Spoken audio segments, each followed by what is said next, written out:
وما خلقت الجن والانس الا لیعبدون، ہم نے جن و انس کو تخلیق کیا اپنی عبادت کے لیے۔ تفسیر کبیر میں امام فخر الدین رازی رحمۃ اللہ تعالی علیہ فرماتے ہیں کہ وہ کون سی عبادت ہے جس کے لیے جن و انس کو بنایا گیا ہے؟ التعظیم لامر اللہ والشفقۃ علی خلق اللہ، اللہ کے ہر حکم کی تعظیم کرنا، اللہ کے حکم پہ سر جھکانا، تعظیم لامر اللہ والشفقۃ علی خلق اللہ، اور اللہ کی مخلوق کے ساتھ شفقت کا معاملہ کرنا، اللہ کے ہر حکم پر سر تسلیم خم کرنا اور مخلوق پر شفقت کرنا۔ اس کا مطلب یہ ہے خدمت خلق جو اللہ کی رضا کے لیے کی جا رہی ہے وہ بھی من وجہ عبادت ہے۔ مخلوق خدا کی خدمت کرنا یہ بھی عبادت ہے۔ اور قرآن پاک میں سورہ واللیل میں ارشاد فرمایا وَأَمَّا مَنْ أَعْطَى وَاتَّقَى، اور وہ جس نے عطا کیا، دوسروں کو مال دیا اور تقوی اختیار کیا، وَصَدَّقَ بِالْحُسْنَى، اچھی بات کی تصدیق کی، فَسَنُيَسِّرُهُ لِلْيُسْرَى، تو آسانی کے راستے کی طرف ہم اس کے لیے آسانی پیدا کر دیں گے۔ ذرا ترتیب پہ غور کریں، تقوی کو پہلے بیان کیا ہے یا مال خرچ کرنے کو پہلے بیان کیا ہے؟ وَأَمَّا مَنْ أَعْطَى وَاتَّقَى، وہ جس نے اللہ کے راستے میں مال خرچ کیا اور تقوی اختیار کیا۔ تو پہلے کس چیز کا بیان ہے؟ اس کا مطلب یہ ہے کہ عین ممکن ہے کسی شخص کا دل سخت ہو، وہ اللہ کے راستے میں مال خرچ کرے، اسے تقوی نصیب ہو جائے۔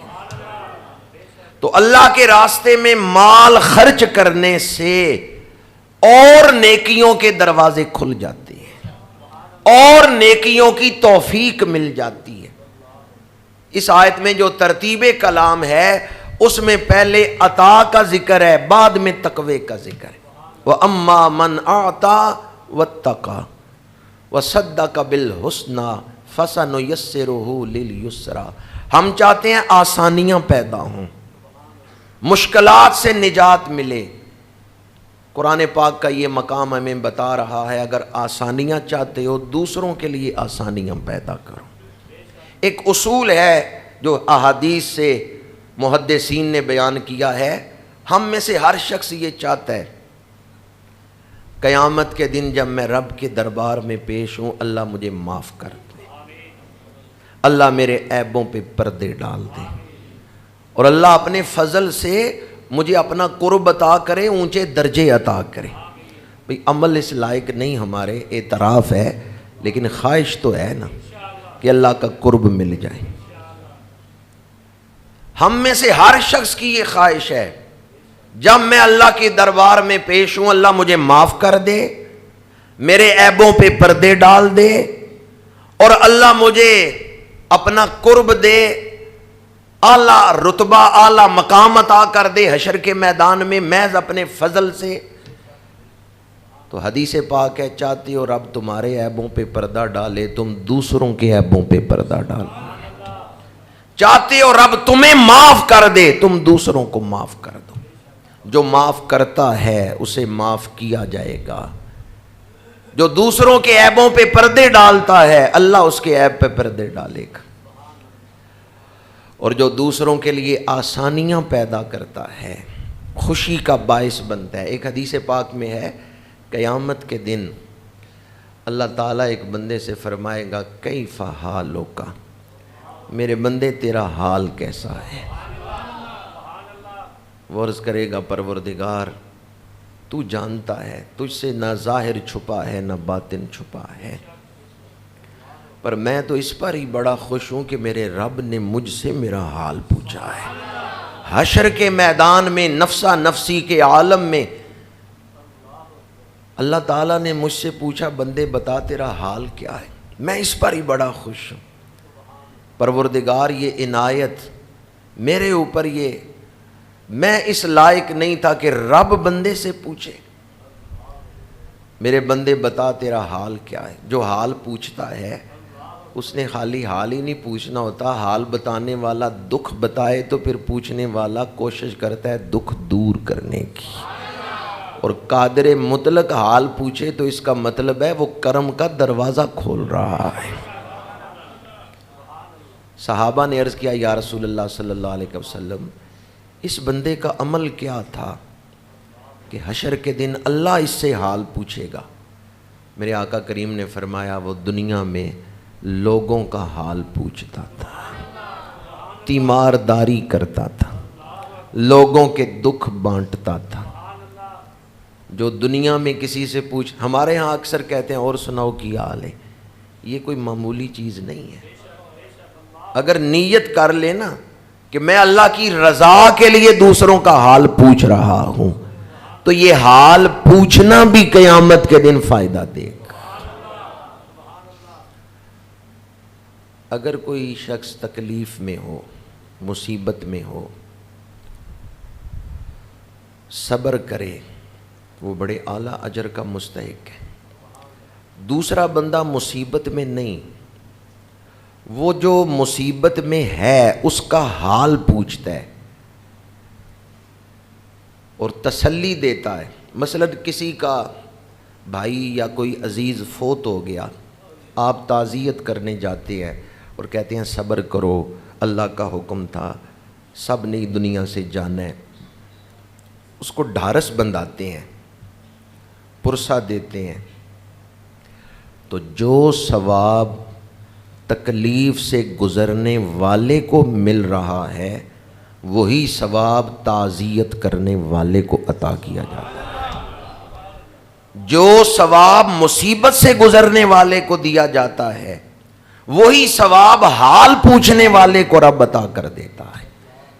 وہ کتنا کریم ہے. اس وقت پاکستانی قوم ایک تکلیف دہ مرحلے سے گزر رہی ہے، بالخصوص بلوچستان اور سندھ کے علاقے، پنجاب کے بھی کچھ علاقے اس میں شامل ہیں. کروڑوں لوگ اس وقت بے گھر ہیں. کئیوں کے ایسے معاملات ہیں کہ گھر بھی گر گئے، بزرگوں کی قبریں بھی مٹ گئیں، کھلے آسمان تلے بیٹھے ہوئے ہیں. بعض لوگوں نے اس موضوع پر بحث چھیڑ دی کہ یہ عذاب ہے یا نہیں ہے. تو میں اتنا ہی عرض کروں گا کہ اگر ایسے واقعات پیش آئیں تو وہ نیکوں کے لیے آزمائش ہوتے ہیں اور بروں کے لیے عذاب ہوتے ہیں. اور جو درمیانے ہوتے ہیں نا، کبھی نیکی کر لی کبھی گناہ کر لیا، ثابت قدمی نہیں، ان کے لیے ایسے واقعات تنبیہ ہوتے ہیں کہ سنبھل جاؤ. تو بیک وقت تینوں قسم کے معاملات ہو سکتے ہیں، عذاب بھی، آزمائش بھی اور تنبیہ. تنبیہ کا مطلب کیا ہے؟ قرآن پاک میں ہے کہ ایک دن آئے گا جب آسمان پھٹ جائے گا. اذا السماء انفطرت واذا الکواکب انتثرت واذا البحار فجرت. جب سمندر اپنی حدوں سے باہر نکل کے بہیں گے. ابھی تو سمندر کی لہریں تیزی سے آتی ہیں نا کنارے سے ٹکرا کے واپس. یہ نظام کس نے بنایا ہے کہ لہروں کو اجازت نہیں آگے جانے کی؟ اس دن اجازت دے دی جائے گی. یہ ہواؤں کا جو سسٹم ہے نا، اس کی وجہ سے اللہ تعالیٰ کا امر، اجازت نہیں لہروں کو آگے جانے کی. لیکن قرآن کہتا ہے وَإِذَا الْبِحَارُ فُجِّرَتْ، اس دن سمندر اپنی حدوں سے باہر نکل کے بہنے لگیں. یہ تھوڑا سا ہمیں نقشہ دکھایا گیا ہے، تھوڑا سا نقشہ کہ ہم سنبھل جائیں. اور نیکوں کے لیے یہ آزمائش ہے. بار دیگر کہہ رہا ہوں، کوئی نیک لوگ اس میں فوت ہوئے ہیں تو یاد رکھیں حدیث پاک ہے، کوئی بھی مومن اس میں فوت ہوا ہے، چاہے گناہگار ہی تھا لیکن مومن تھا، صحیح العقیدہ تھا، حضور کا غلام تھا، پانی میں ڈوب کے فوت ہوا ہے، وہ شہید ہے. یہ حدیث پاک ہے. کہ جو پانی میں ڈوب کے فوت ہوا وہ اعزازی طور پہ شہید ہے. گزر رہا تھا، دیوار گر گئی، دیوار کے نیچے دب گیا، وہ بھی شہید ہے. تو اس وقت ایسے واقعات وہاں پیش آئے ہیں، کوئی دیواروں کے نیچے بھی دب گئے، کوئی پانی میں بہہ گئے. تو انہیں تعزیت کرتے ہوئے تسلی دیں کہ جو فوت ہوئے ہیں اہل ایمان وہ اعزازی طور پر شہید ہیں، اور جن کے مکان گرے ہیں انہیں بھی تسلی دیں. مومن کو ایک چیونٹی کاٹے تو سوئی چبھنے جتنا ہی درد ہوتا ہے، فرمایا اگر وہ اس پر صبر کرے اللہ اسے بھی قیامت کے دن اجر عطا فرمائے گا. جن کے گھر گرے انہوں نے صبر کیا، اللہ انہیں جنت میں گھر عطا فرمائے گا. تو اس لیے تسلی دیں، حوصلہ بندھائیں. دکھ میں بھی ایک راحت کا پہلو قدرت نے رکھا ہے، اور یہ بات میں اکثر کہتا ہوں کہ اگر دکھ میں ہمارے لیے فائدہ نہ ہوتا اللہ تعالیٰ کبھی ہمیں دکھوں سے نہ گزارتا. وہ ہمارے جسموں کا ہی رب نہیں، ہماری روحوں کا بھی رب ہے. اس نے جسموں کی ضروریات بھی پوری کرنی ہے، روحوں کی ضروریات بھی. وہ جسموں کی پرورش بھی کرتا ہے اور روحوں کی پرورش بھی کرتا ہے. وہ صرف جسموں کا رب نہیں ہے. الحمدللہ رب العالمین. روح جب دکھوں سے گزرتی ہے اسے رب کا قرب ملتا ہے. دکھوں کے اندر بھی رب نے روح کے لیے بہت کچھ رکھا ہے. تو آپ اس وقت بڑا کردار ادا کر سکتے ہیں. ہمارے ہاں بھی قرب و جوار میں ایسے واقعات پیش آئے ہیں، بارش کی وجہ سے بھی اور ویسے ملکی حالات کی وجہ سے بھی. اس وقت جو معاشی حالات ہیں، حدیث پاک ہے، میرے آقا کریم صلی اللہ علیہ وآلہ وسلم نے ارشاد فرمایا اگر کسی بھوکے کو کھانا کھلاؤ اور رج کے پانی پلاؤ، ایک بھوکے کو ایک وقت کا کھانا کھلایا ہے اور پانی پلایا ہے، جس نے یہ نیکی کی ہے اللہ اسے دوزخ سے 7 خندق کے فاصلے تک دور کر دیتا ہے. اور 2 خندقوں کے درمیان 500 سال کا فاصلہ ہے.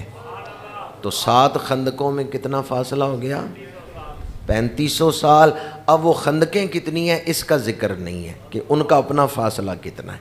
یہ تو 2 خندقوں کے درمیان جو فاصلہ ہے وہ 500 سال کا ہے.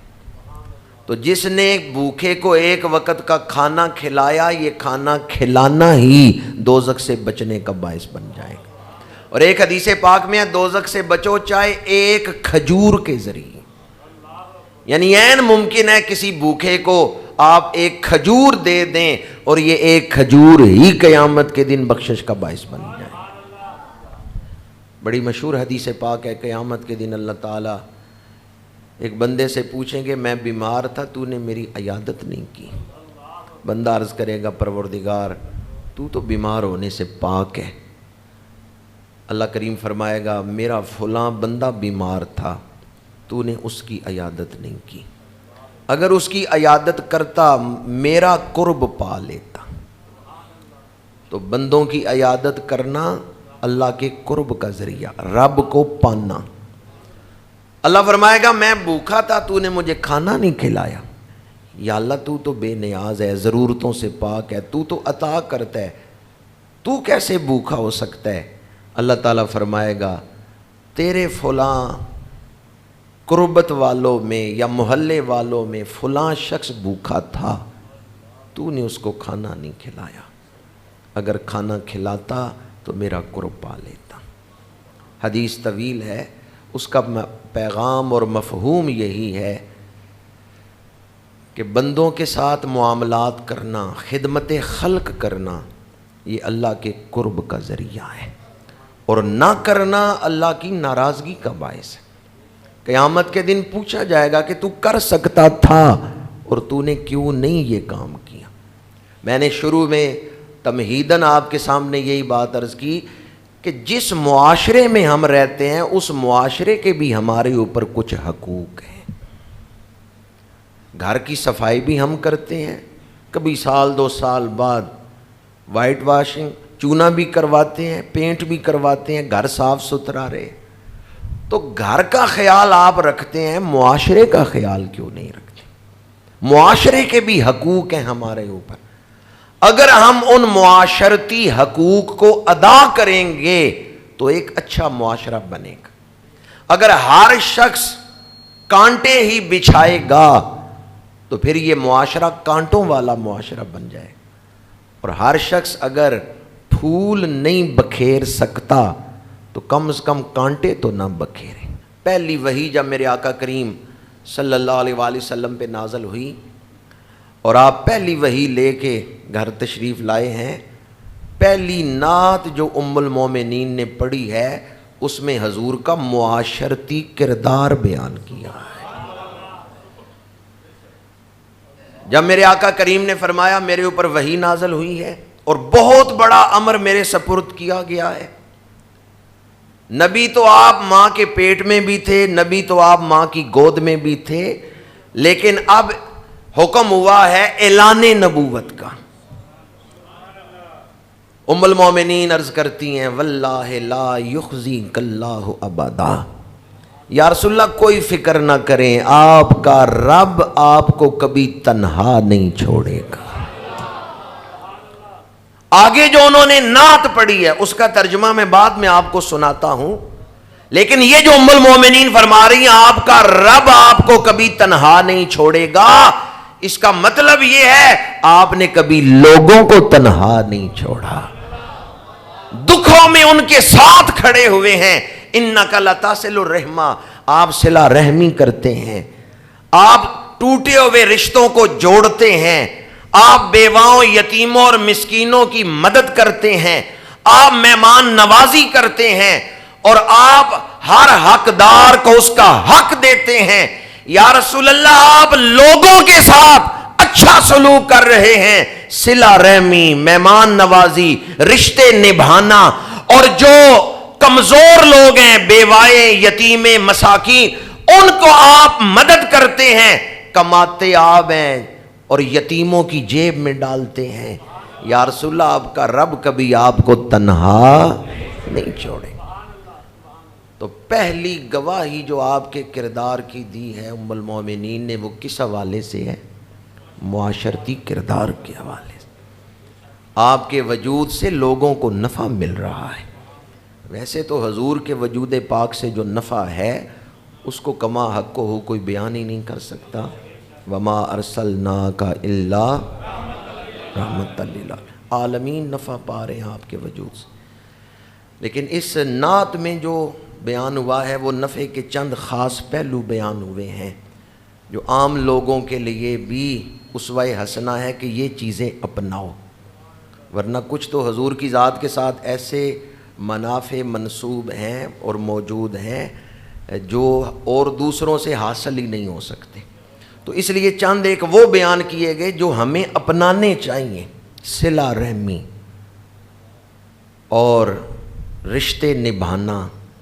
یہ رشتے نبھانا دنیا داری نہیں ہے، یہ بھی دین داری ہے، اور ٹوٹے ہوئے رشتے جوڑنا یہ بھی دین داری ہے، یہ بھی محض دنیا داری نہیں ہے، رشتے جوڑنا یہ بھی دین داری ہے۔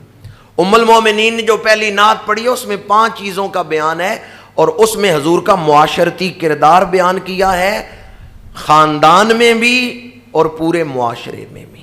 آپ کے وجود سے لوگوں کو نفع مل رہا ہے، یہی کردار حضور کے صحابہ کا ہے۔ معاشرتی کردار کے حوالے سے ہی ایک ایمان افروز روایت آپ کو سنا رہا ہوں جس میں حضور کا معجزہ بھی ہے اور دکھوں میں دوسروں کے کام آنے کا پہلو بھی ہے۔ حدیث پاک ہے کہ 1 مہینہ اعتکاف کرنا مسجد میں اس سے زیادہ افضل ہے کسی ضرورت مند کے ساتھ 1 قدم چلنا۔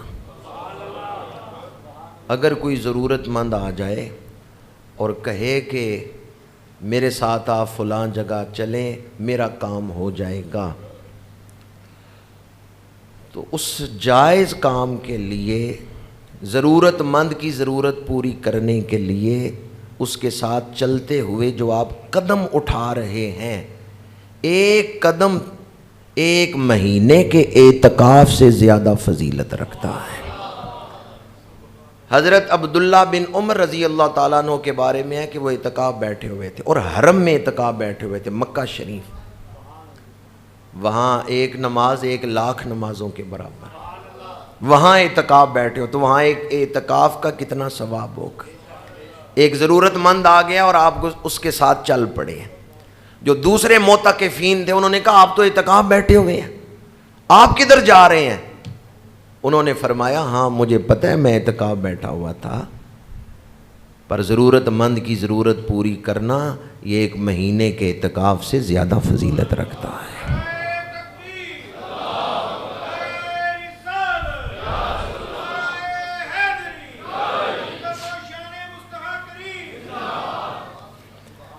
اب وہ حدیث سنا رہا ہوں جس میں حضور خود تشریف لے جا رہے ہیں ایک ضرورت مند کے لیے۔ حضرت جابر رضی اللہ تعالیٰ عنہ، ان کے والد عبداللہ احد میں شہید ہوئے رضی اللہ تعالیٰ عنہ۔ حضرت جابر کی بہنیں ہیں، ابھی ان کی شادی کرنی ہے۔ حضرت جناب عبداللہ کثیر العیال تھے، مقروض بھی تھے۔ جابر آئے حضور کے پاس، یا رسول اللہ صلی اللہ علیہ وسلم کچھ یہودیوں کا قرض میں نے دینا ہے، گھر بھی چلانا ہے، اگر کھجوریں اتار کے باغ کی ساری قرض خواہوں کو دے دوں تو سال بھر گھر کیسے چلاؤں گا؟ حضور آپ میرے ساتھ، میں چاہتا ہوں، یہ نہیں کہا کہ آپ چلیں میرے ساتھ، ذرا ادب دیکھیں، یا رسول اللہ میں چاہتا ہوں میرے قرض خواہ آپ کی زیارت کر لیں۔ ان کے ان بولوں کا صدقہ اللہ ہمیں ادب نصیب فرمائے۔ جب کبھی گفتگو میں حضور کا ذکر آ جائے نا تو بڑے الرٹ ہو جائیں۔ مسجد میں تو سارے احتیاط کر لیتے ہیں، باہر کی بات کر رہا ہوں کہیں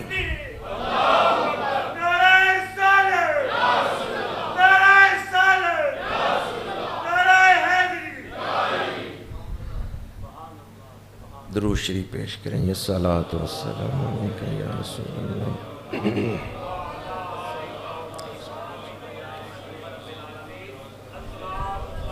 صلاۃ والسلام علیک یا رسول اللہ۔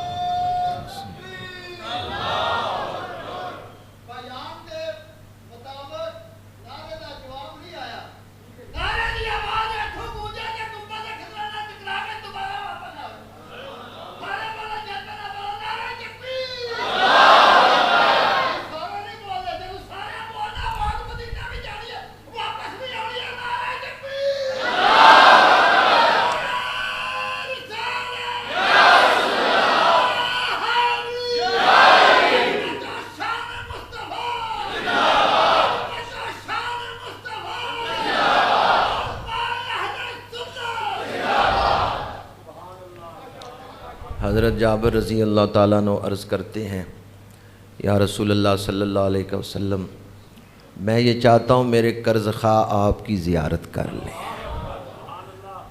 ادب کے ساتھ عرضی پیش کی ہے۔ اللہ تعالیٰ ان کے ادب کا صدقہ ہمیں ہمیشہ ادب کرنے والوں میں شامل رکھے۔ میرے آقا کریم نے کرم فرمایا، فرمایا چلو جابر میں تمہارے ساتھ چلتا ہوں۔ قرض خواہ تھے یہودی، انہوں نے حضور کے آنے کی قدر نہیں کی۔ انہوں نے کہا جی نہیں ہمیں تو کل قرض چاہیے، ہم مہلت نہیں دے سکتے۔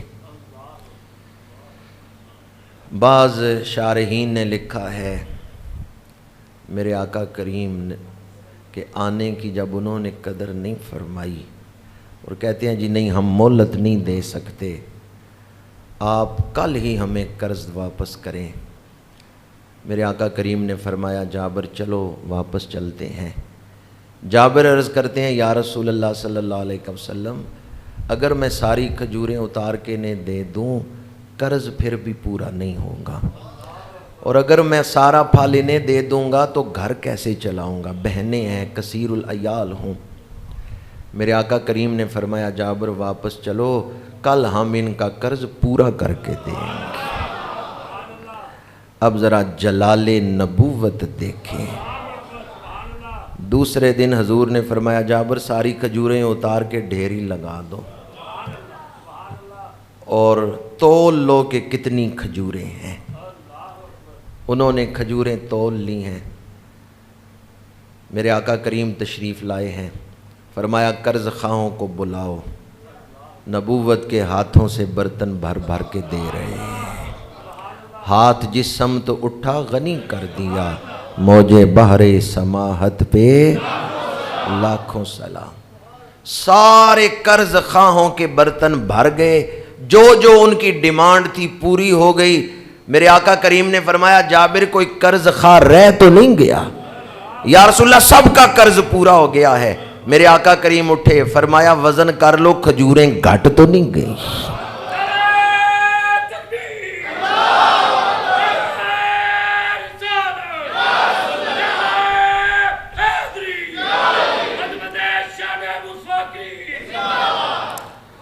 ہمیں مانگنا نہیں آتا، انہیں دینا آتا ہے۔ ہمیں پکارنا ہی نہیں آتا، انہیں پہنچنا آتا ہے۔ میرے آقا کریم نے فرمایا جابر وزن کر لو کھجوریں گھٹ تو نہیں گئی؟ جابر کہتے ہیں اس ذات کی قسم جس کے قبضہ قدرت میں میری جان ہے، جتنی کھجوریں میں نے رکھی تھیں ایک کھجور بھی ان میں سے کم نہیں ہوئی، اور سارے قرض خواہوں کا قرض بھی حضور نے ادا فرما دیا ہے۔ اس حدیث پاک میں اور بہت سارے پہلو ہیں، لیکن میں اتنا ہی عرض کروں گا کہ حضور تشریف لے گئے۔ ایک ضرورت مند کی ضرورت پوری کرنے کے لیے حضور خود تشریف لے گئے، اور جنہوں نے حضور کی بات نہیں مانی تھی کہ ہم مہلت نہیں دیتے، وہ اس ریاست کے شہری ہیں جس کے حضور سربراہ تھے۔